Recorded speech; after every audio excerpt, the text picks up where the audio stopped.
Welcome to Empathy Dinners. I am Andy and this is Melissa. Hi, I'm Melissa.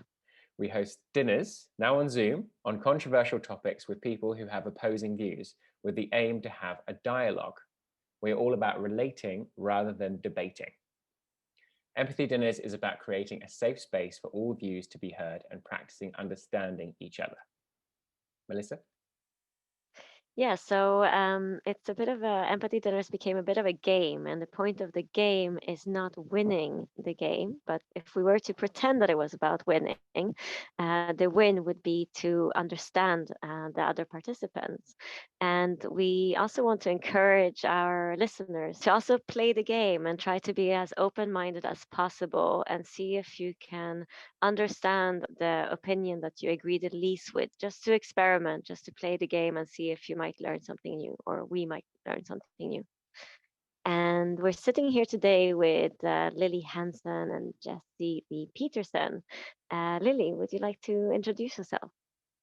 I'm Lily Clayton Hansen. I am a author, a TEDx speaker, and an actor. And I met Andy last year through a mutual friend. I ended up interviewing him for my interview series called Word of Mouth Conversations.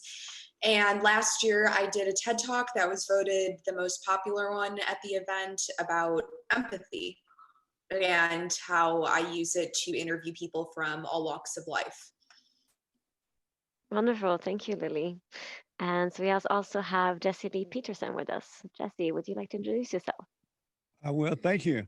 I am Jesse Peterson, founder and president of a nonprofit organization called Bond, the Brotherhood Organization of a New Destiny.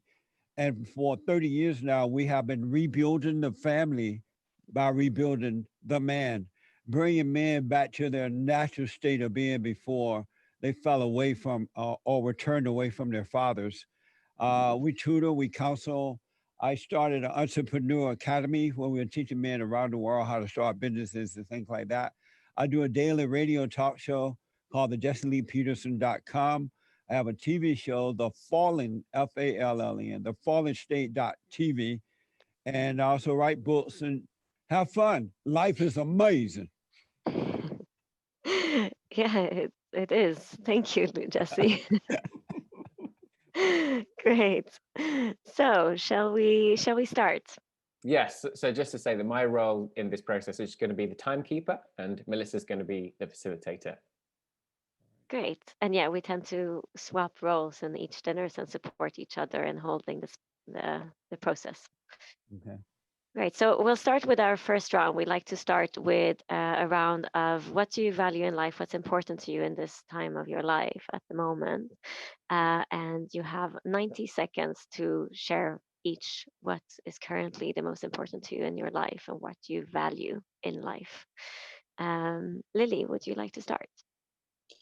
Yeah, absolutely. I think what I value most in life is empathy, kindness, and curiosity. I, did this TED Talk last year called Talking to Strangers is My Self-Care. And it was about my interviewing career, which I got started really young at age 19 and I continued to do at 33, almost 34. And I guess the main incentive behind my interviews is I just am really curious about people and I love hearing different perspectives. And I think because that is so much who I am, I realize how much most people are not like that. And so I just wish that would become more of a trend again, or maybe even a cool sort of way of being, just having the ability to say, awesome. All right. We think totally differently because we come from different backgrounds. Let me find out a little bit more about you so I can understand, rather than this world we live in where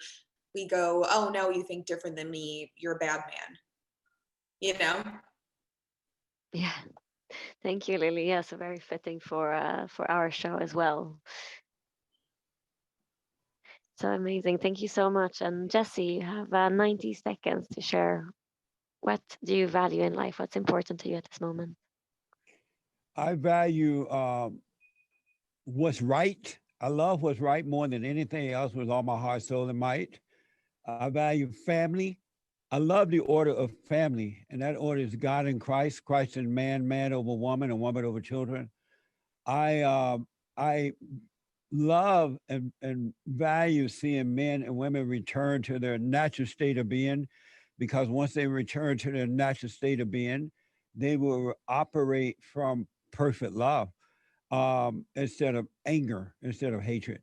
I I like individuality. I value freedom to speak and do what I want.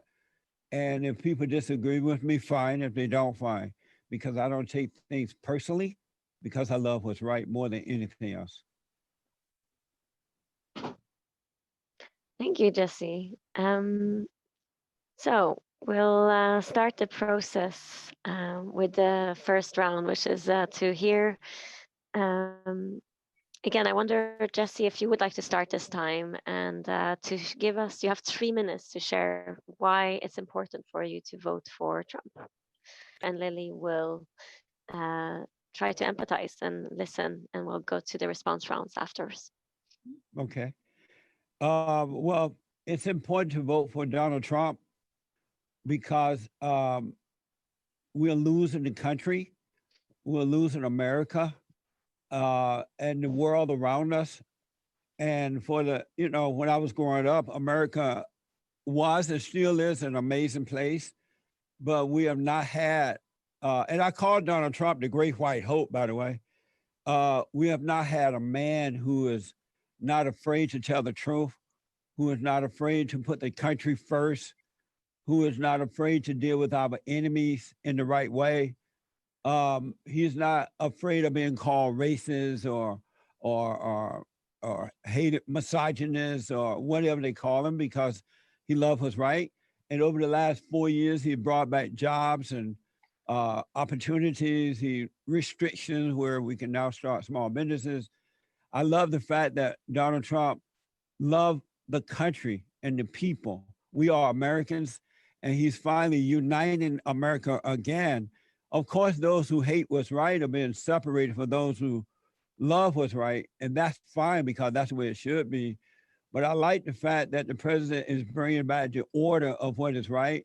We can see now who our enemies truly are, and our enemies are the liberals, the liberal media, the Democratic Party, the Never Trumpers, the Rhino Republicans, and the Black race hustlers.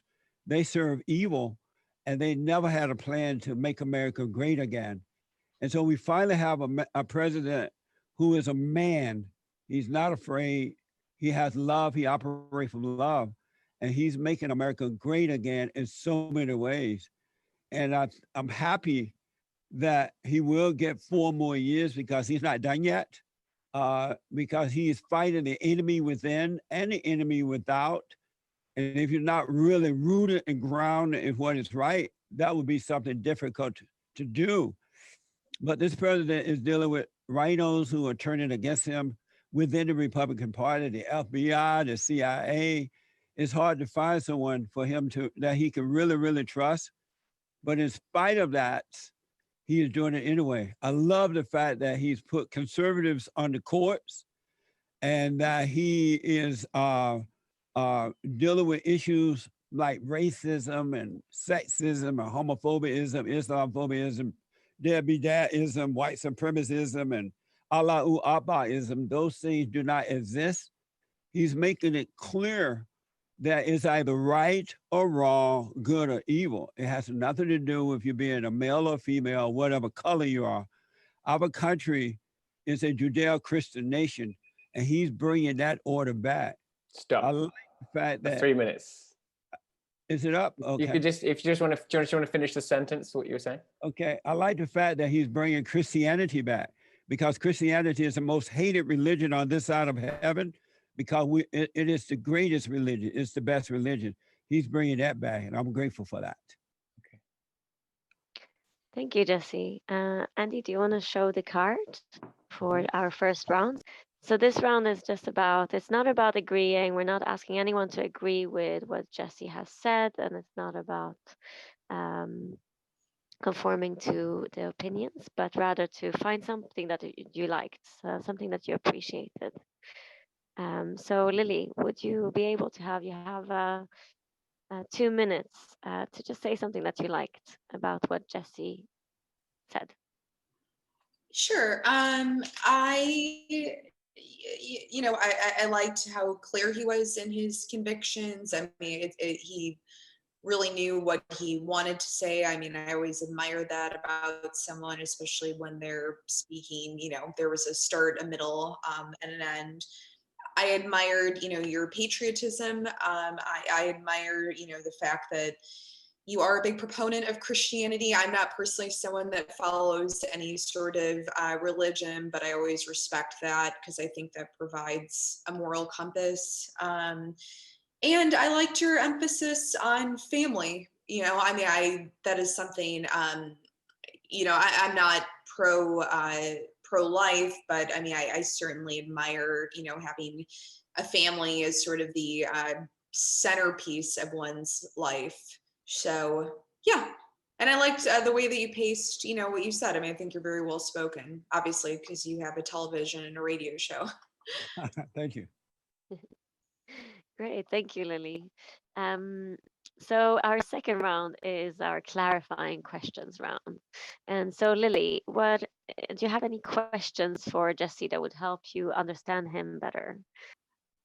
Yes, I would love to know, because you are an African American man, what your perspective is on Donald Trump in regards to, minorities. I mean, you kind of touched on this a little bit, but any thoughts that you have on that? I don't call myself African American because I was born in America, and so I'm not. And I understand that white people don't know what to do with us, right? So I understand why you said African American, but I am an American. I love the fact that Donald Trump knows that America is one nation under God, and what's good for one is good for all. So he's bringing back jobs, he's bringing back opportunities. He is uniting the races with truth, and it doesn't matter what color you are. If you're black or white or whatever color, if you are an American, you are an American. So he doesn't look down upon one color and think that it's less or better than the other. He understands that Black people are suffering not because of this phony idea of racism. Racism is a made up lie, or systemic racism, or slavery, or Jim Crow.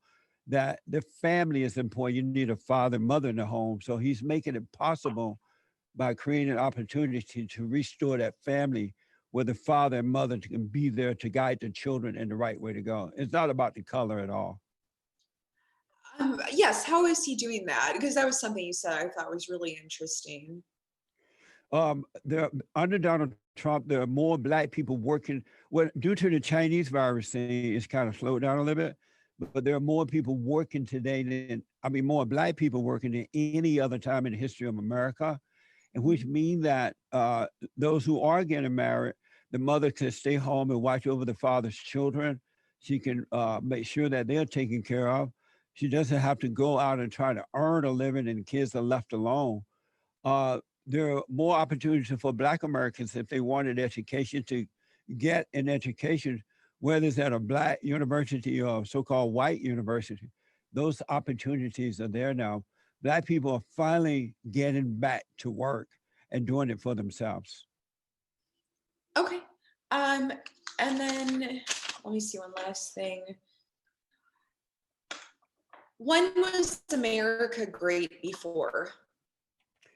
It's always been great, but when they started the phony civil rights movement, which should have never happened, because back in the 60s, early 60s, I guess, when they started the civil rights movement, because there's no such thing as civil rights. And when they started that is when Americans started to fall apart because the races were divided. At one time, we were one nation under God, but then the races between Black and white were divided because the phony civil rights leaders took over and convinced most Black people that, oh, white people hate you because you're color. And it's just not true, never has been true. But America has always been a great country, amazing country. Mm-hmm. And then what are your thoughts on women and men? There is an order to life, and as I said, God in Christ, Christ in man, man over woman, and woman over children. Women have their place in life given to them by God, and if they're and men have their place, and it's the responsibility of the man to be right and do right, so he can lead the woman in the right way to go.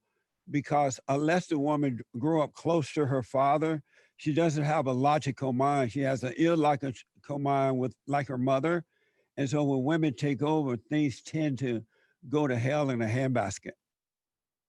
And so it's the man's job to help the woman overcome her illogical mind and take on his mindset, which is a logical mindset. Okay, great. Thank you so much. Yeah, that's good. Thank you. I appreciate it. You're welcome. Thank you, Jesse, and thank you, Lily, for your questions. Do you feel like you understood Jesse better? Yeah, absolutely. Yeah? Yes, Okay. very clear in his convictions, for sure. Thank you. Great. So this is the last respond round where we have a reframing round where Lily gets a chance to just in your own words kind of say what you heard Jesse say and what's important for him. Um, so Lily, what do you think is really important? What do you think Jesse values in this around this? Jesse values what's right. He's very clear on what is, right to him, what his convictions are, which again I appreciate. He does not believe Donald Trump is a racist, which again is a perspective that I find interesting because I've always wanted to talk to someone about this. So thank you for being so open. I appreciate it. He feels that the civil rights movement was not something that happened. It was fictional, and it was intended to break white and Black people apart. And he feels like Donald Trump is uniting America and making us great again and condemning our enemies. And he also feels like he's putting family at the forefront and realigning the right relationship between men and women, with men leading the women in the household, and putting Christianity at the forefront as well. Thanks, Lily. Jesse, is that kind of what you do? What did you do find important, and you feel like Lily understood you? Is there something that she missed out that's really important for you to be heard? Well said, Lily. I'm proud of you. Oh, thank you. The only thing I do want to add is the civil rights movement did happen, but it should not have happened because it divided the country more than anything else that has ever happened in our country. And as a result of that, Black people have um, given up being self-controlled, self-contained. They have allowed themselves to have leaders like the civil rights leader, the Black Caucus, and the urban league. They are not leaders of their own lives, and these people have taken advantage of the Blacks, and they have not returned to individuality, thinking for themselves. Because when I was growing up in Alabama before the civil rights movement, Black people were a decent people. They believed in God, they believed in family, but they turned their lives over to the so-called civil rights movement, and they sold them to the Democratic Party, and they set themselves up as leaders. So it did happen, but it was very destructive. It should not have happened. Blacks have not recovered as a result. Okay. Right, amazing. Thank you, Jesse. So you just wanted to really clarify that the civil rights movement did happen, and it just it divided the country in a way that you didn't appreciate. Right. It was worse than slavery. Great. Thank you for that. Do you feel heard and understood, Jesse, around your opinion? Absolutely. Yeah, Oh, great. yeah. Okay, so we'll move to do this with Lily, and Lily now will have 3 minutes to express why she thinks it's important to vote for Biden. Thank you.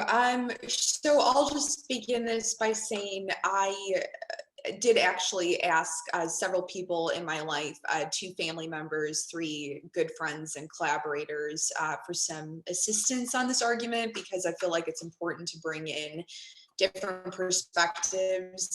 So I'll just quickly give them a shout out. My editor, Joe Diorio, my photographer, Joshua Black Wilkins, my stepfather, Michael Lipkin, my Aunt Patty, and a medical advisor who's one of the top in the country who wanted to remain anonymous. And between all of our perspectives, and we all come from different socioeconomic backgrounds, even different countries and cities, we agreed that Donald Trump is unfit to be a leader because he does not listen to different perspectives. And for me, I mean, you know, growing up in Chicago in a melting pot and also having interviewed probably close to 2,000 people at this point, immigrants, Black people, old people, gay people, I mean, people where English is not their first language. I would like a leader who represents all of us. And for me, and I'll just bring this up right away because it kind of pertains to the whole dialogue. Religion is not the most important thing. I mean, for me, it's about empathy and compassion and curiosity about different perspectives and the willingness to listen to different people. And, you know, I interviewed hundreds of executives, and there's definitely people that are very successful, not just executives, you know, actors, musicians, whoever, who are, you know, narcissists and sociopaths and don't listen to anyone. But I don't think someone can represent our country who isn't willing to hear different perspectives. And Trump is not. Anytime someone disagrees with him, they end up on his SHIT list. And so, you know, I just feel like Joe Biden, I wouldn't say I am a staunch supporter of him, but I think anyone who's been through as much as he has is at least going to be willing to empathize with the American public and also see things from all perspectives rather than this really narrow point of view. Thank you, Lily. You have another 30 seconds if there's anything else you want to add. I don't like the fact that he is irrational and a bully, and I think that he is cruel. I do. I think he is a bully, and I have been bullied my whole life, and I know what a bully's like, and they are weak and insecure. Great, thank you, Lily. So Jesse, we're gonna do the same as we've done when you were speaking and going into the first round of response, which is an appreciation round. So this isn't a round about agreeing or conforming to Lily's opinion, but finding something that you appreciated about what she said. What was there something that you liked about what Lily said? Oh, You have 2 minutes. well, I'm glad that she was able to say what she really felt about the Great White Hope about Donald Trump. A lot of time people are afraid to be honest about what they feel about someone else. So I'm glad to see that. I understand how she feel about him now. It's clear. I've heard that before from a lot of other liberals, but I'm glad to hear what she said. So you really appreciate her honesty mainly. Absolutely. Mhm. Always appreciate honesty from everyone. So yeah, I definitely appreciate that. That was cool, Lily. Thank you. Thank you. All right. Great, thank you. So we'll move on to the second round, which is the clarifying question round. And Jesse, this is really a round for you to, it's about understanding Lily better. So it's any questions that will help you understand her better. We try to remind participants to not have questions that are about suggesting or bringing questions in that are bringing their own opinion and rather understanding Lily's perspective better. So is there any questions you have in order to understand Lily? I understand that she believes that the president does not listen to other people's perspective. And I disagree. He does listen. Jesse, do you have any questions for Lily? Oh, any questions? Yeah, questions to understand her better. Okay. So Lily, why do you believe the president does not listen to other people's perspective? Because anytime someone seemingly disagrees with him, they get fired or they end up, on like his hit list.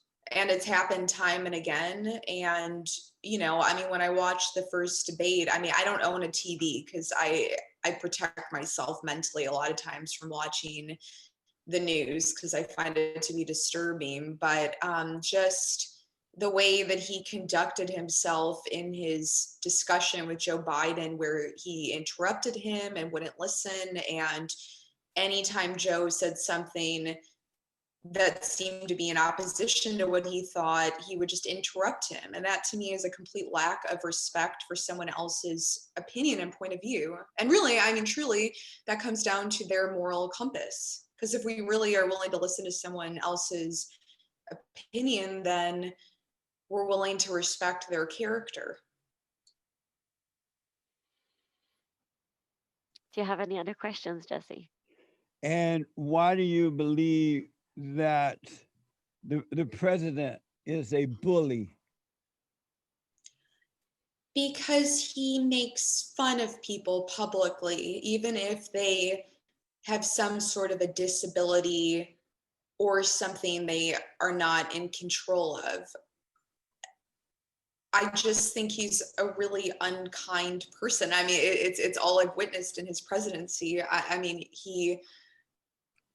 He has no empathy. All he does is make fun of people. And he just wants us to all be like him. And he's the embodiment of, white privilege. And I've been around white privilege my whole life. Just because of different professions I've been in. And people that come from white privilege don't really care about anyone but themselves. All they care about is their money. And they want everyone to be just like them. And they're willing to do whatever it takes in order to protect their finances and their religion and their very small world. And I think that he represents that. And if he represents that, then it's a direct mirror for the American public. I think we need a role model who represents all of us, not just one very narrow, religion, money-oriented, profession-oriented lane. Not everyone's like him. I'm not. I'm an artist. Amazing. Thank you. How are we doing with time, Andy? We've got just under 3 minutes for this round. Great. So Jesse, do you have any? You have space to ask one more question, probably. What is white privilege? I've never seen it. White privilege is someone like Trump who will not reveal his tax returns. He uses the presidency to promote his own businesses and brand. He is completely and totally entitled, and so are his children. It's nepotism. It's hiring your own family members to be on your cabinet. And it's being condescending. I interview people who are condescending towards me all the time. And if they weren't paying me money, I'd want to take a bat to their head, because I don't think you should ever talk down to someone else. The whole premise of my interview career has been treating every person with kindness and dignity and respect. And I have never, again, this is just from an objective standpoint, I've never met the man, but I've never witnessed him relating to someone else on a human level or an empathetic level. It's always been this sort of me talking down to you kind of level. He's a dictator. He's like a Hitler type. Amazing. Would you consider Obama white privilege? No, I wouldn't. I don't think everything Obama did was perfect. I think him and Michelle were a little too, what would the word be? They went a little too far, I think, and that's the thing. I think our country had them for 8 years, and a lot of people didn't like the fact that they had this kind of more pop culture, hip hop sort of image tied to the White House. Then we swung the other way. But no, I think that he's someone more like myself where, you know, I don't come from any money and I've worked my way up in the world. He gave me more hope than Trump, who seems to have just been born into his privilege. And all he seems to care about is money. Well, he gave you more hope than he did to black people then.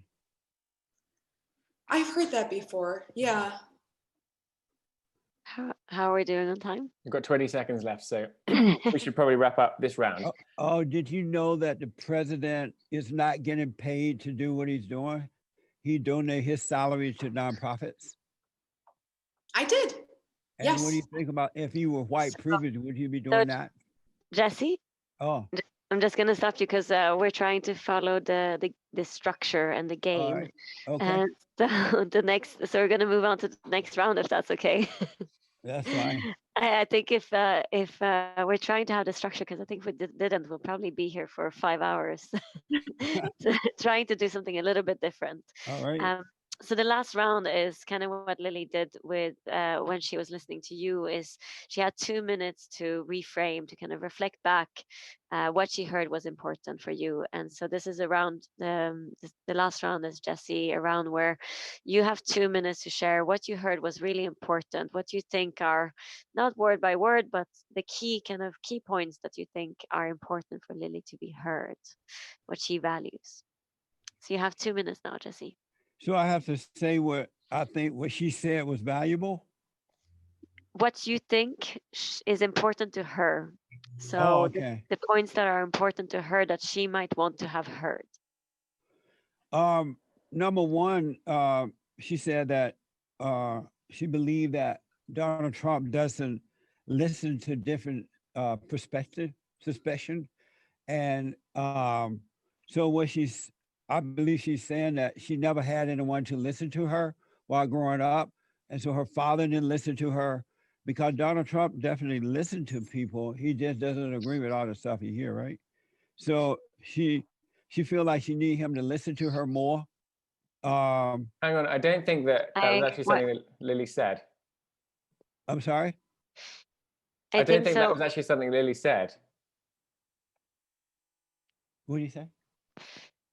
That we didn't hear Lily say that. So She says she does not believe that Donald Trump listened to different perspectives, different opinions. Yeah, so that's something. So I would say that's what is important to her is to have what important. Okay, I got you now. Different perspectives heard. Yeah, what is important to Lily is that she wants Donald Trump to listen to her a little bit more. To different perspectives. Right. Do I comment on that or just say what I heard her say? Just what you think is important. So the kind of aim for this round specifically is to understand each other. So what do you understand is important for Lily? And the other thing is that she apparently was bullied when she was in school and growing up and was not able to handle it. So she now hates bullies and she thinks that Donald Trump is a bully. So once again, I think I didn't hear Lily say that she was bullied in school, or did I miss that? She didn't say she was bullied. She did say she was bullied. Really? Okay. Didn't you, Lily? Did. I feel like I'm being psychoanalyzed a bit.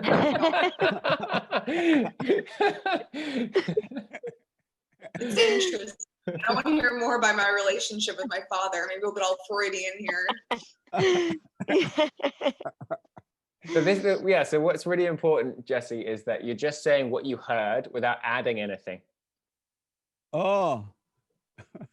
So I have to just say exactly what I heard her say. Yeah. Oh, okay. You don't have to use the exact words that she used. Right. However, like the importance is what she said.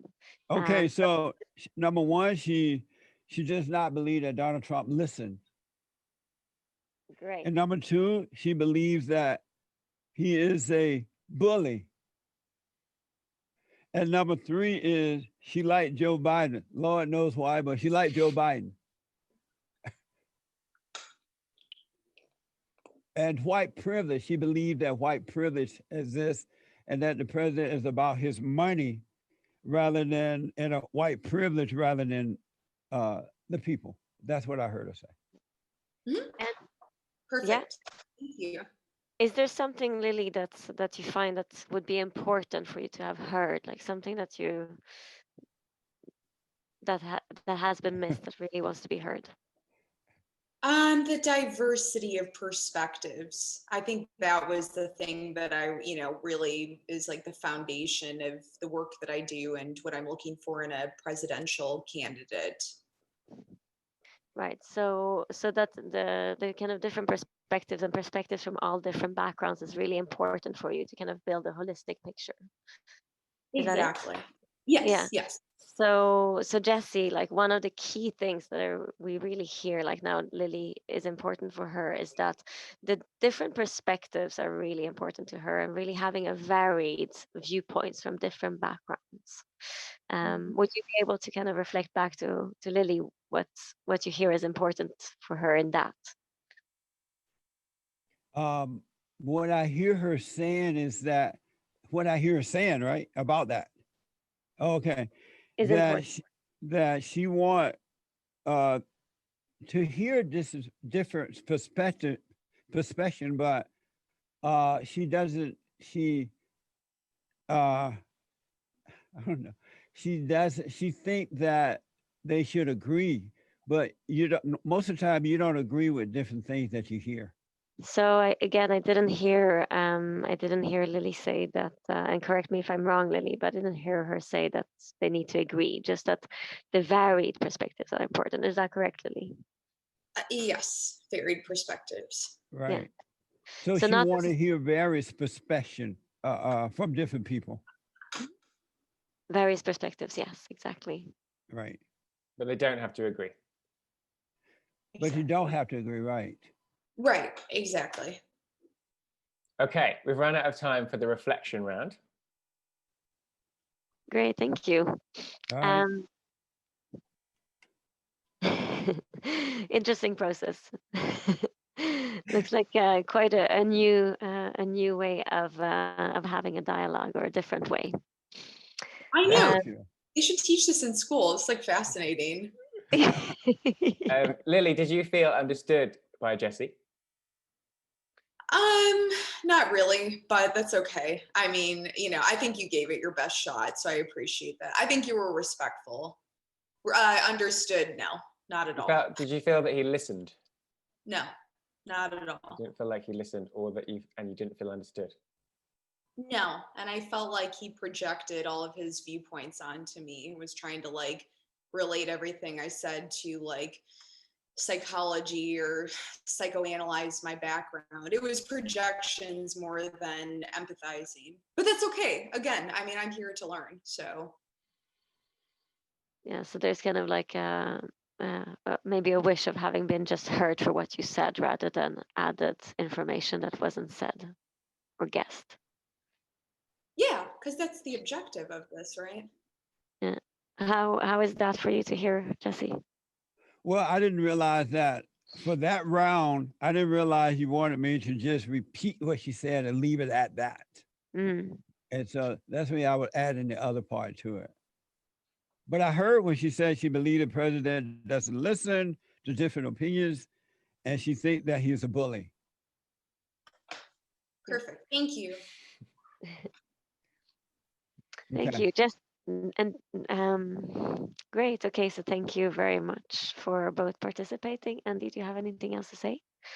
Just that as a facilitator, I think you both did a really good job of giving each other the space to say what you felt, what they felt, and actually listening enough to remember and be able to repeat back and show curiosity about what the other person said. So maybe both of you in some ways were disagreeing in your minds about what was being said. But even with that going on, you still managed to really listen in a respectful way to the other's opinion. And I think that you both have very, very different opinions. And so it was amazing for me to hear both of you. Yeah, amazing. to hear you talking respectfully to each other, because there is a lack of that, I think, in the world at the moment. Yeah, absolutely. No, thank you so much. It was fascinating for me. Yeah.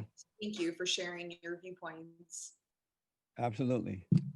Thank you. I think so. What we'll do, what we like to do, is to end this the final round with just having a 1 minute each of sharing what it is that you learned from this process and what you might take with you into your daily life.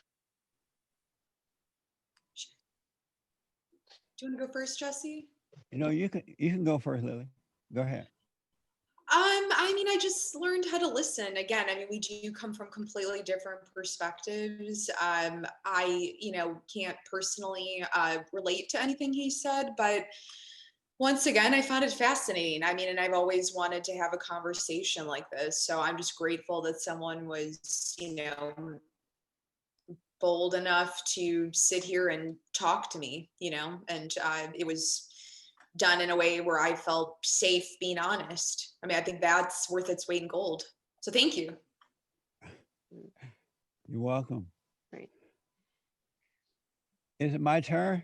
Yes, Jesse. What did you learn? Are you taking away? What I realized from all this, and it was amazing, by the way. Thank you. I just realized that I guess people like to express their opinion. They want to be heard, but they don't want real solution. They just need for someone to hear them say it, but they are not looking to get answers to what the issues are. And because when you asked me to, repeat what Lily said, that Donald Trump does not have different, listen to different opinions. I mean, you just wanted me to say that, but not to try to help her overcome the fact that she's wrong about that. And that is the difference between Christians and non-Christians. Christians want working toward getting it right, whereas non-Christians just want to be able to say what they want to say and get away with it. And when you disagree, they can't handle the disagreement, so they kind of want to shut it down. That's 1 minute. Oh, okay. So thank you, Lily. Thank you. Great. Thank you both, Lily and Jesse. And yeah, it's been fascinating to witness you and to be part of it. And like Lily said as well, it's amazing to have a spaces where we can have these conversations. And as part of in what we do with empathy dinners is really create spaces where there is different perspectives, and that all perspectives have space to be heard, and that we don't necessarily need to agree to be heard or to have an opinion, or to be in dialogue, and that we can learn from being in dialogue. Absolutely. Well, I can't wait to promote this. So thank you for asking me to be a part of it. Thank you for being part. Yeah, thank you so much, both of you, for having the courage and the openness and the willingness to be honest in this context, talking to someone who you have a different opinion to. Yeah, I really, it was totally new for me, but it was interesting, amazing. So I really appreciate this opportunity to do this. So thank you so much. Yeah, you're welcome. And it's good to meet you, Lily. Nice to meet you, Jesse. Thank you so much. Absolutely. Thanks a lot, Jesse. Thank you, Lily. All right. Thank you, guys. All right. I'll talk to you later. Bye. Bye. Thank you. Thank you.